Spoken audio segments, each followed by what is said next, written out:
வந்து சொல்லிட்டு இருக்காரு, மீனா கிட்ட மன்னிப்பு கேட்கலனாலும் பரவாயில்ல, ஆனால் இதுக்கப்புறம் அவங்க குடும்பத்தை இந்த மாதிரி திருட்டு குடும்பம் அப்படின்னு சொல்லிட்டு அந்த வார்த்தையை நீங்கள் சொல்லவே கூடாது, அப்படி வார்த்தையை நீங்கள் சொன்னீங்கன்னா அதுக்கப்புறம் அவ்வளோதான் அப்படின்னு சொல்கிறாரு.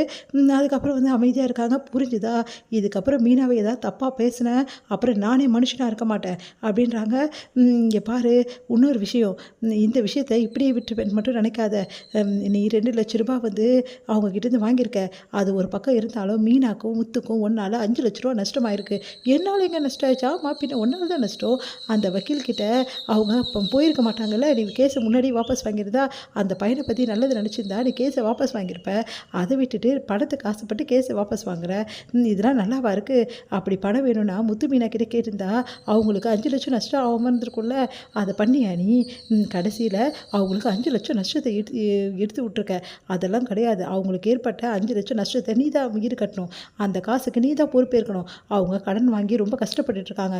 அந்த காசு நீ கொடுத்தே ஆகணும் அப்படி சொல்லிடுறாரு. இதை கேட்டு விஜய் அதிர்ச்சி அடைகிறாங்க. நான் எப்படி இங்கே கொடுக்க முடியும்?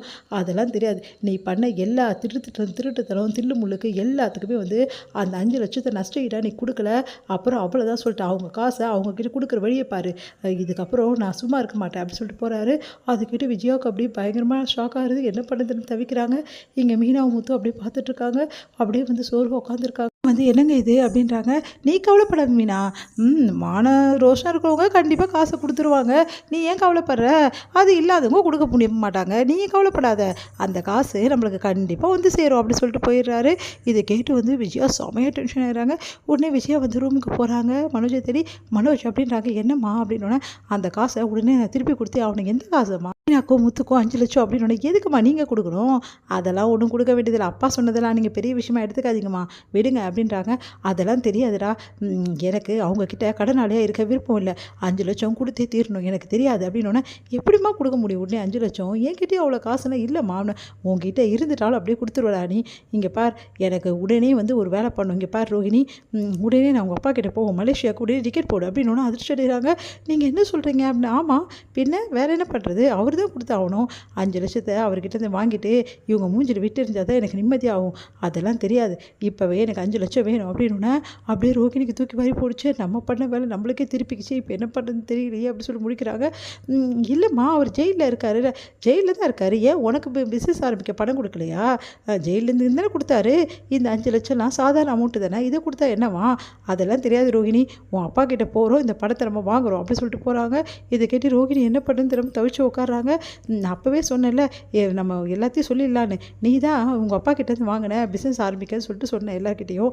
இப்போ பாரு எவ்வளோ பிரச்சனை வந்துச்சுன்னு சொல்லிட்டு மறுபடியும் பணம் கேட்குறாங்க. உங்கள் அப்பா கிட்டேருந்து எப்படி வாங்கி தர முடியும் அப்படின்னோடனே, இப்போ என்ன பண்ணுறது மனோஜ்? வேறு வழியே கிடையாது. 5 லட்சத்தை ஏற்பாடு பண்ணி தான் ஆகணும். நீ என்ன பண்ணுற? உண்மையாகவே உங்கள் அப்பா கிட்டே கேட்டு வாங்கிடு அப்படின்னோடனே அதிர்ச்சி அடிக்கிறாங்க. எங்கள் அப்பா கிட்டே எப்படி கேட்க முடியும்? எங்கள் அப்பா ஜெயிலில் இருக்காரு. வேறு என்ன பண்ணுறது? ஏதாவது ஒன்று பண்ணி தான் தீரணும் அப்படின்னோடனே என்ன பண்ணுறதுன்னு திரும்ப தவிக்கிறாங்க. ரோகிணிக்கு தலையே சுற்றுது. சரி, நான் எல்லாம் மாட்டிக்கிட்டேன் அப்படி சொல்லிட்டு என்ன பண்ணுறது தெரியாமல் யோசிச்சுட்ருக்காங்க. 5 லட்சத்துக்கு நான் எங்கே போவேன்? இந்த 2 லட்சத்தையே நான் திருடி கொடுத்தேன். 5 லட்சத்தை நான் எங்கே போய் திருடுவேன் அப்படி சொல்லிட்டு ரோகிணி யோசிச்சுட்ருக்காங்க. இங்கே வந்து மீனா வந்து முத்துக்கிட்ட கேட்குறாங்க. நீங்கள் ஏன் அப்படி சொன்னீங்க? உங்கள் மேலே எனக்கு கோவமாக இருக்குது. நான் என்ன சொன்னேன்? நீங்கள் என்னை வந்து நான் தான் திருடி இருப்பேன் சொன்னீங்கல்ல. ஐயோ மீனா, நான் அப்போவே சொல்லிட்டேன்ல, நீ திருடலை, நான் சும்மா தான் சொன்னேன். சும்மா கூட எப்படி நீங்கள் சொல்லுவீங்க? அந்த வார்த்தையை நீங்கள் சொன்னோன்னே நான் எவ்வளோ பயந்து போயிட்டேன் தெரியும். ரொம்ப பயந்துட்டியா மீனா? சாரி மீனா அப்படின்னு சொல்லிட்டு அப்படியே வந்து ஹக் பண்ணிக்கிறாரு.